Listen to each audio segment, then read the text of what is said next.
आज प्रेस वार्ता कर रहे हैं और मनुवाद के जोड़ों पर एक कुठाराघात कर प्रहार कर रहे हैं जी। लेकिन आप जैसे हमारे समाज में और भी बुद्धिजीवी लोग हैं जी, लेकिन उनके विचार में ये बातें क्यों नहीं है? देखिए, विचार में सबके आएगी। मैं उसको महसूस कर लिया। हम अपने बर्बादी का हम शासक कौम हैं, हम शासक कौम हैं, देश भारत के हम शासक सूर्यवंशी हम लोग क्षत्रिय हैं। लेकिन आज हमको नीच बनाया गया है, शूद्र बनाया गया है। और जिस व्यवस्था के तहत बनाया गया है, जिस व्यवस्था से हमको नीच बनाया गया है और जिस व्यवस्था से हमारे लोग नीच बने हुए हैं, अगर उसकी जानकारी हमको हो गई है तो हमारा पहला कर्तव्य बनता है उस व्यवस्था से हम अपने लोगों को बाहर निकाल लें। और उसी काम के लिए हम लोग लगे हुए हैं। हमारी टीम जो है, मोस्ट कल्याण की टीम जो है, हमारे और सब भाई लोग जो है, सब उसी लिए लगे हुए हैं। सर, ये मोस्ट कल्याण मीन्स होता क्या है? Most M for minority, O for OBC, S for SC, T for tribe.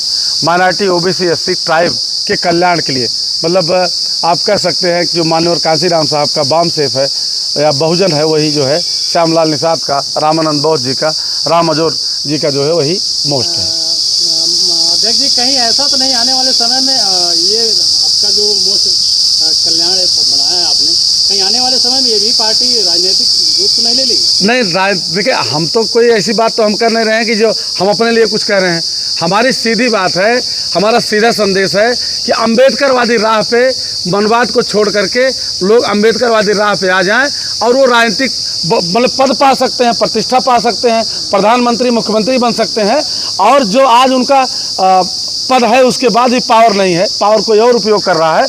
मनवादी रास्ते से हट करके जिस दिन अम्बेडकरवादी रास्ते पे आ जाए हमारे लोग, वो जो है हर कुछ प्रयोग कर सकते हैं, हर कुछ कर सकते हैं। अध्यक्ष जी, कहीं न कहीं आपने अम्बेडकरवाद का नारा या स्लोगन आपका बार बार यही है जी, लेकिन देश की एक कुरीतियाँ, देश का ये विडम्बना, देश का दुर्भाग्य समझिए, जिसके संविधान से भारत चल रहा है जी, और उसी की मूर्तियाँ आज तोड़ी जा रहे हैं। विशेष करके यही समाज विलिप्त माना जाता है, कहीं से यही आगे आता है। क्या कहेंगे? नहीं, देखिए, ऐसा है कि वो उनकी मानसिकता जो है, दूषित मानसिकता के लोग हैं ये, और दूषित मानसिकता के लोग वो इसी तरह काम करते हैं।